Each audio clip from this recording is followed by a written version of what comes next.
چلو آزماتے ہیں۔ اس ناول کو تحریر کیا ہے فائزہ افتخار نے۔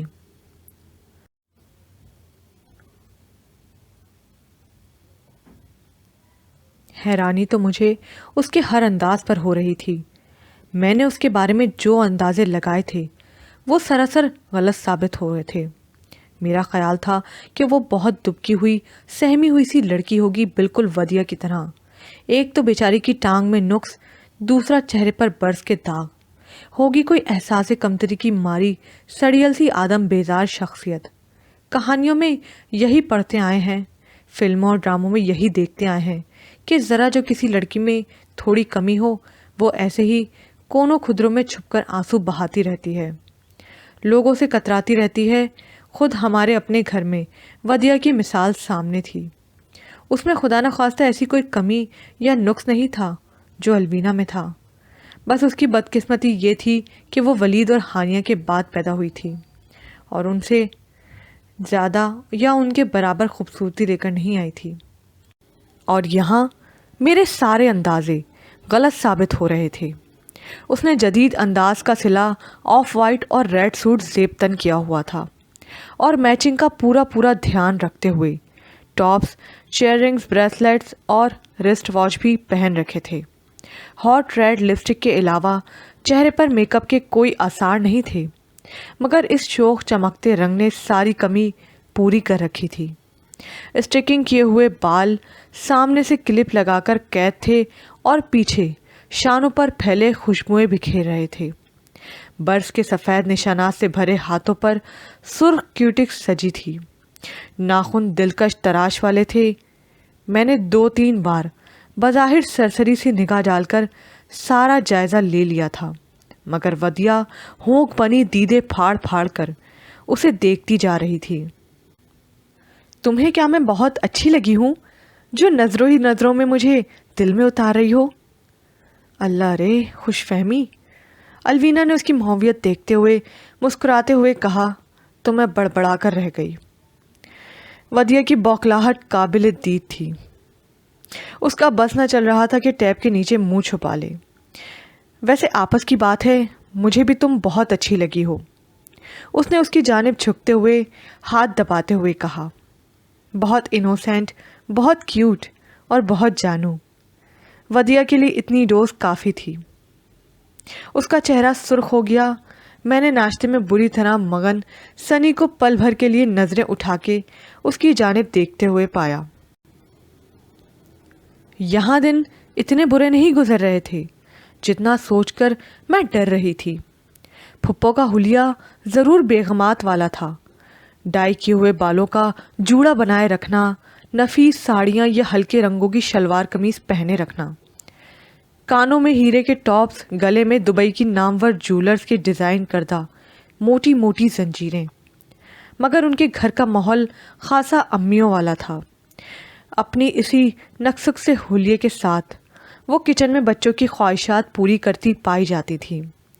غضب کا ذائقہ تھا ان کے ہاتھ میں، ہر قسم کا کھانا بنانا جانتی تھیں، بیکنگ اس مہارت سے کرتی کہ کیا کہنے۔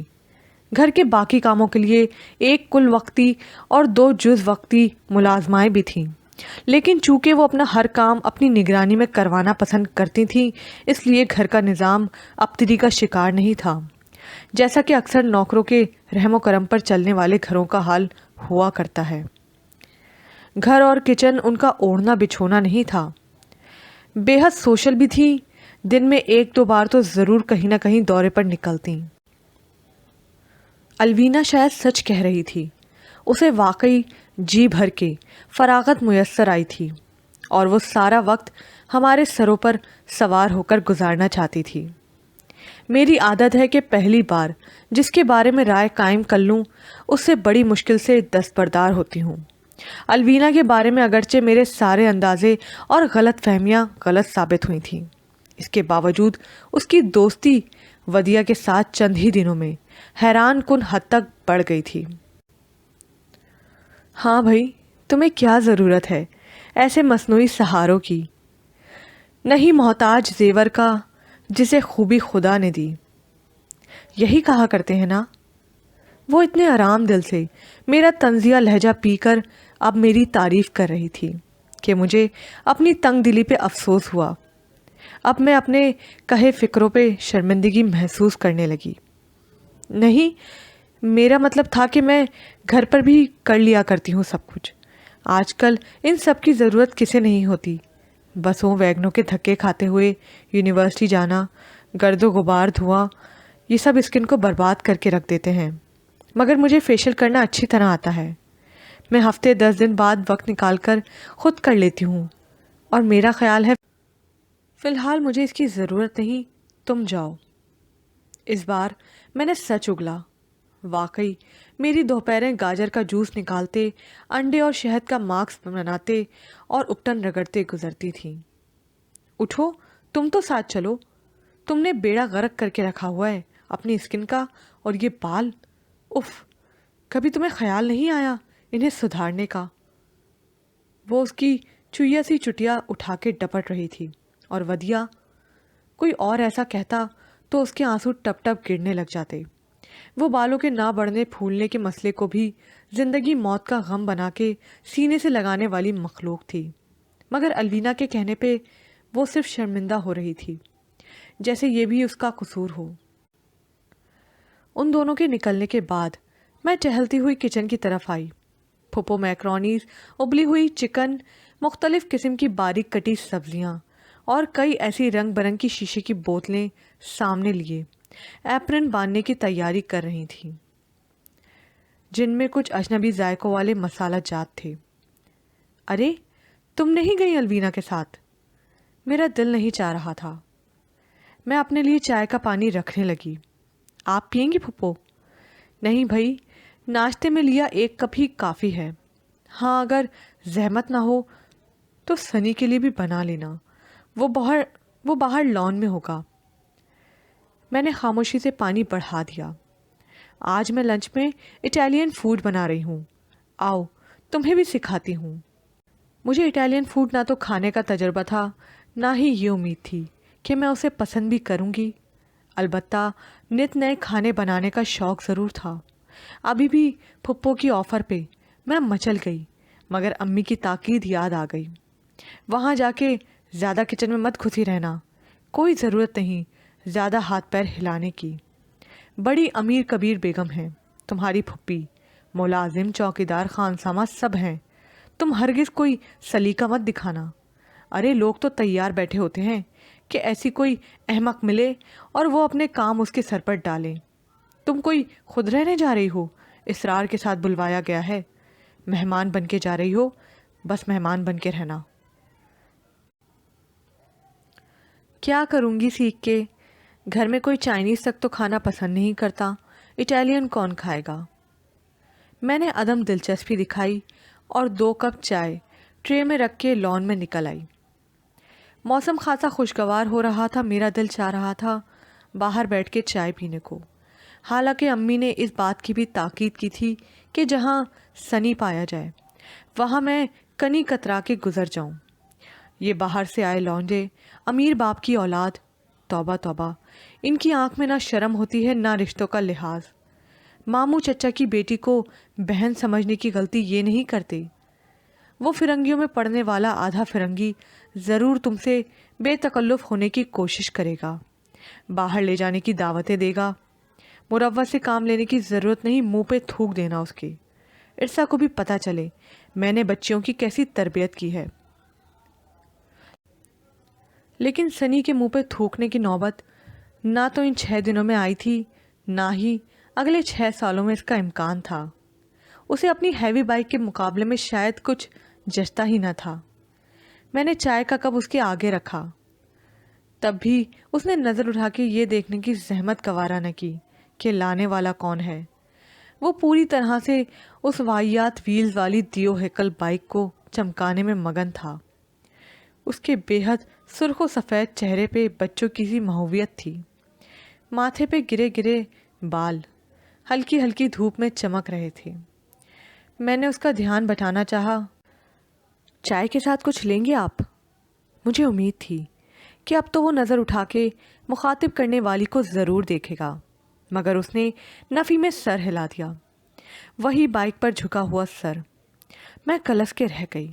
ایسا نہیں تھا کہ اس کی نظر کے لیے میں تڑپ رہی تھی، اس میں ایسی کسی قسم کی کشش محسوس نہیں ہوئی تھی۔ حالانکہ اچھا خاصا وجیح اور خوبرو تھا، مگر تھا تو مجھ سے صرف 7 ماہ بڑا، اور میں نے اپنے آئیڈیل کے لیے عمر کا فرق کم از کم 7 سال سوچ رکھا تھا، اور پھر اس کا حساب ودیا کے جیسا تھا۔ جیسے وہ مجھ سے بڑی نظر آنے کے باوجود ذہنی لحاظ سے 10 سال کم تھی، اسی طرح مجھ سے 7 ماہ بڑا حسن عرف سنی ڈیل ڈول اور قامت کے لحاظ سے مجھ سے کہیں بڑا لگتا تھا۔ میرا وجود تو اس کے سامنے بالکل گڑیا کا سا تھا۔ کوئی بھی دیکھنے والا نہ مانتا کہ ہم تقریباً ہم عمر ہیں۔ میں خود بھی اسے اپنا ہم عمر تسلیم کرنے سے انکاری تھی۔ میری ذہنی سطح اس سے کئی درجہ بلند تھی۔ وہ تو جیسے لڑپن کے حدود سے کبھی نہ نکلنے کی قسم کھا بیٹھا تھا۔ وہی کھلندڑا مزاج، سستی، غیر ذمہ داری، لاؤ بالی پن۔ اپنی بائک سے محبت ہے آپ کو؟ اوہ، اٹس مائی پیشن۔ وہ اچھل پڑا جیسے اسی سوال کا منتظر ہو۔ مجھے دنیا کی ہر خوبصورت بائک سے محبت ہے، اور جو بائک میری ہے اس سے تو میں عشق کرتا ہوں۔ اپنی بائک کے ہوتے ہوئے مجھے کبھی کسی گرل فرینڈ کی ضرورت نہیں پڑی۔ وہ اپنی مخصوص لاپرواسی بے تکلفی کے ساتھ کہہ رہا تھا۔ جب میں کوئی نئی بائک خریدنے جاتا ہوں تو ایسا لگتا ہے کسی اننون کے ساتھ بلائنڈ ڈیٹ پر جا رہا ہوں۔ بائک چلانا میرے لیے ایسا ہی ہے جیسے کسی خوبصورت لڑکی کے ساتھ ڈانس کرنا، اور اسی لیے میں لاہور کی پرہجوم سڑکوں پر بائک چلانا پسند نہیں کرتا۔ بھائی، کوئی ایسی رش والی جگہوں پر بھی ڈیٹ مارتا ہے؟ کچھ تو پرائیویسی ہونی چاہیے۔ اسی لیے میں یہیں کالونی کی خالی اسٹریٹس میں اپنی بلفٹ کے ساتھ گھومتا رہتا ہوں، یا پھر آدھی رات کے بعد نکلتا ہوں۔ واہ، تنہائی، رات کا پچھلا پہر، سنسان سڑک، پورا چاند، میں اور وہ اکیلے۔ سچ اے رومانٹک فیلنگ، isn't it؟ وہ شروع ہی ہو گیا۔ میں منہ پھاڑے اسے دیکھتی رہی۔ وہ چپ ہوا تو میں گھبرا کے ادھر ادھر دیکھنے لگی۔ اگر جو امی سن لیتی کہ وہ اتنے پورے قد کا تن و مند مرد میرے سامنے بیٹھا اس قسم کی گفتگو کر رہا ہے تو انہوں نے تو اتار لینی تھی چپل، 2 اسے لگاتی اس بے مہار کھلی ڈولی گفتگو کے کرنے پہ، اور 4 مجھے لگاتی بے شرمی سے یہ گفتگو سننے پہ۔ آؤ، میں تمہیں اپنی بائکس کا کلیکشن دکھاتا ہوں۔ اس نے چائے کا کپ رکھا اور اچانک میرا ہاتھ پکڑ کے کھڑا ہو گیا۔ میں اس کی اس حرکت پہ ہکا بھکا رہ گئی۔ تل ملا کے میں نے کوئی بہت ہی سخت بات کہنا چاہی، مگر اس کے چہرے کے تاثرات دیکھ کے رک گئی۔ وہاں ایک سادہ سا بچپنا تھا، ایک معصومیت بھرا ادباد باجوش تھا۔ اس کے لمس میں بھی ایسی کوئی بات نہ تھی کہ میں بھڑک جاتی۔ میں نے آہستگی سے اپنا ہاتھ اس کی گرفت سے نکالا اور اس کے پیچھے چل پڑی۔ بنگلے کے عقبی لان کے ایک بڑے حصے میں وہ گیراج تھا، سرخ کھپریل والا، سیاہ شیشوں والی کھڑکیوں والا، جس کی چھت پہ لگی بڑی بڑی سرچ لائٹس روشن ہوتے ہی مجھے اس پہ قیمتی موٹر بائکس کے کسی شو روم کا شائبہ ہوا۔ یہ دیکھو، میری motorbike, Yamaha 350 RD، my first love. وہ اس کی سیاہ ٹنکی کو فرتہ محبت سے چومتا سخت کاودی لگ رہا تھا۔ تب میں صرف 18 سال کا تھا اور پاپا سے چوری چھپے اس پہ ریس کھیلنے بھی جایا کرتا تھا۔ اور یہ دیکھو، میرے کالج ڈیز کی یادگار، اس سے بھی اسمارٹ، یہ بلٹ میگزیمو ہے۔ بہت پاورفل چیز ہے، بہت ساتھ دیا ہے اس نے۔ اور یہ میری سپر بائک، یہ کاواساکی ننجا ZX V2 ہے۔ شی از کوئن، اور ایک نظر ڈالو، شی از مائی ریئل ہیروئن۔ اسے ہایا بوسا کہتے ہیں، اور وہ جو باہر کھڑی تھی وہ R1 2006 ہے۔ وہ اس وقت مارکیٹ میں موجود ساری بائکس میں سے سب سے جدید ماڈل ہے۔ اس نے اتنی طویل بکواس کی کہ میرے کانوں میں سائیں سائیں کی جگہ موٹر سائیکلوں کی پھٹ پھٹ گونجنے لگی۔ Let's go for a ride. وہ اچھل کے اپنی ہاہا موسا اور یا مایا ہوکا جو بھی فضول کے نام کی چیز تھی اس پہ بیٹھا اور مجھے آفر کرنے لگا۔ وہ ضرور تم سے بے تکلف ہونے کی کوشش کرے گا، باہر لے جانے کی دعوتیں دے گا، مروت سے کام لینے کی ضرورت نہیں، منہ پہ تھوک دینا اس کی۔ امی کی نصیحت میرے کانوں میں گونجی۔ میں نے گھبرا کے اپنے اطراف میں دیکھا۔ لوہے کی ان بڑی بڑی جناتی ہستیوں کے علاوہ ہمارے درمیان اور کوئی نہ تھا۔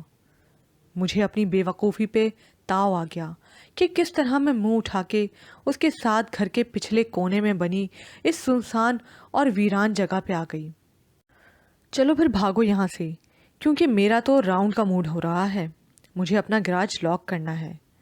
اس سے پہلے کہ میں جانے کے لیے مڑتی، اس نے خود مجھے وہاں سے جانے بلکہ بھاگنے کا آرڈر دے دیا۔ پیر پٹکتی میں اندر آئی۔ سارا گھر پھائیں پھائیں کر رہا تھا۔ اب تو کچن سے ہلکی سی کھٹر پٹر کی آوازیں بھی نہیں آ رہی تھیں۔ پھپھو کو ملازموں کا ہمہ وقت سر پر سوار ہونا پسند نہیں تھا۔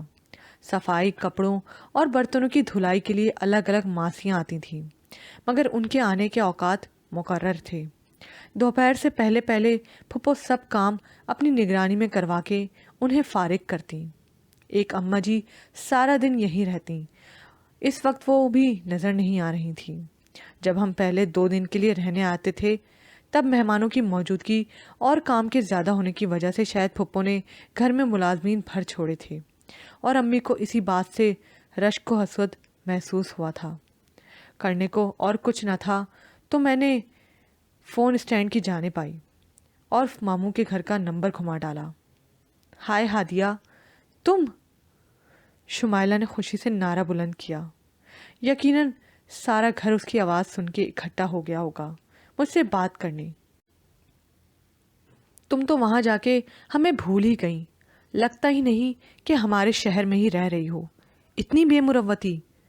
اس نے وہی گلے شکوے شروع کر دیے جن کی میں توقع کر رہی تھی۔ میں نے بھی بہانے سوچ رکھے تھے، ایک ایک کر کے سنا ڈالے۔ بس بس رہنے دو، سب پتا ہے وہاں جا کے ہماری یاد کیوں آنے لگی تمہیں۔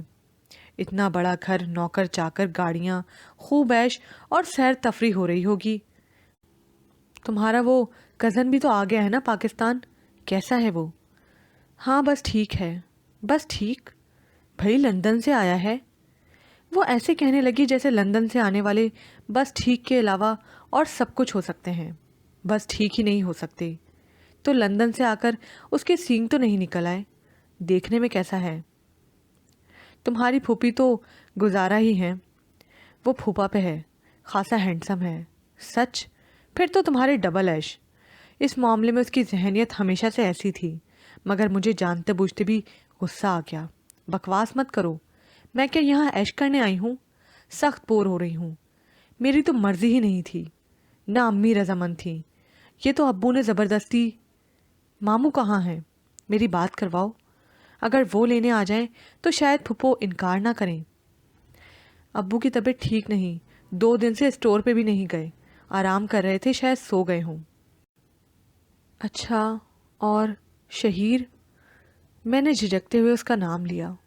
اگرچہ ہمارے رشتے کی بات ابھی باضابطہ طے نہیں ہوئی تھی، مگر جب سے اس کا نام اپنے نام کے ساتھ سنا تھا، یہ نام لینے میں جھجکنے لگی تھی۔ اگر وہ ماموں سے پوچھ کر آ جائیں تو؟ اچھا ٹھیک ہے، میں کہہ دوں گی، ویسے انہیں فرصت تو ہوتی نہیں۔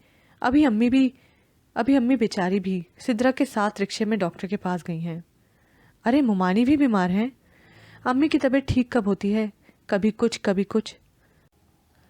میں حیران تھی کہ اب تک ماموں یا سدرا میں سے کسی نے مجھ سے بات کرنے کے لیے شمائلہ سے ریسیور کیوں نہیں چھینا، کیونکہ ہمیشہ ایسا ہی ہوتا تھا۔ یہ حیرانی پریشانی میں بدلنے ہی والی تھی کہ یہ سن کر دل کو تسلی ہوئی کہ گھر میں سوائے شمائلہ کے اور کوئی تھا ہی نہیں۔ تم سناؤ، کیا ہوتا ہے سارا دن؟ کہاں گھومی پھری وہ تمہاری لنگڑی کزن؟ اس نے منہ لگایا یا نہیں؟ الوینا کے بارے میں یہ لفظ مجھے اچھا تو نہیں لگا، مگر جانتی تھی شمائلہ کی زبان ایسی ہی بے باک اور بے دھڑک ہے۔ ہاں وہ تو بہت نائس ہے، ودیا کو بہت اچھی کمپنی دیتی ہے، ابھی بھی اسے لے کر باہر نکلی ہے۔ میرا تو تم جانتی ہو ہر کسی سے میں دوستی کر نہیں پاتی، چاہے کوئی کتنا بھی اچھا ہو۔ اور ویسے بھی چونکہ میری مرضی نہیں تھی یہاں آنے میں، اس لیے مجھے کچھ بھی اچھا نہیں لگ رہا۔ میں بار بار اسے جتا رہی تھی تاکہ وہ بعد میں ماموں کو اور شہیر کو بتائے، انہیں پتہ چلے کہ میں اس گھر میں آنے کے لیے تڑپ رہی تھی۔ 2 ہفتے پورے کرنے کی شرط پہ عمل کرنا مجھے دشوار لگ رہا تھا۔ یہ بڑی بری عادت ہے تمہاری، بھائی دل لگانے کی کوشش کرو گی تو دل لگے گا۔ وہاں کا ماحول تو بڑا ایڈوانس ہوگا، خوب پارٹیاں شارٹیاں ہوتی ہوں گی، ڈانس وغیرہ۔ بھائی آخر دبئی پلٹ لوگ ہیں، کاش ہماری بھی کوئی ایسی پھوپھی ہوتی جہاں جا کے رہنے میں مزہ آتا، الگ کمرہ ملتا، ٹی وی ڈی وی ڈی پلیئر کے ساتھ کمپیوٹر، اے سی، نوکر چاکر، لمبی سی گاڑی میں ہینڈسم سے کزن کے ساتھ بیٹھ کے آؤٹنگ کی جاتی، کسی قسم کی پابندی نہ ہوتی۔ اس کی بات کی گہرائی میں اتر کے مجھے سخت صدمہ ہوا۔ میری امی ہی تو اس کی واحد پھوپھی تھی اور اسے خواہش تھی کسی امیر کبیر پھوپھی کے بڑے سے بنگلے میں جا کے رہنے کی۔ او تو اسی لیے تم اتنے عرصے سے ہمارے گھر رہنے نہیں آئیں؟ ارے نہیں، غلط مطلب مت نکالو، اس طرح تو میں بھی یہ کہہ سکتی ہوں کہ تم ہمارے گھر اس لیے نہیں رکی کیونکہ، مگر میں ایسا نہیں کہوں گی کیونکہ میں جانتی ہوں تمہیں۔ اس کی صفائی پہ مجھے یقین آ گیا۔ کچھ دیر اور ادھر ادھر کی باتیں کرنے کے بعد میں نے فون رکھ دیا۔ میں نے شمائلہ کو فون دل بہلانے کے لیے کیا تھا، وقت گزاری کے لیے، مگر اس کے بعد وقت کاٹنا اور بھی مشکل لگنے لگا۔ اس سے بات کرنے کے بعد میں ہلکی پھلکی ہونے کے بجائے اور بھوجل سی ہو گئی۔ پھپھو کا اتنا محنت سے بنایا اٹیلین لنچ مجھ سے چکھا تک نہ گیا۔ یہاں پر یہ پارٹ اختتام کو پہنچا۔ مزید پارٹ سننے کے لیے اردو ناول زبر پرائڈ کو لائک کیجیے، سبسکرائب کیجیے، شیئر کیجیے، کمنٹ کرنا مت بھولیے گا۔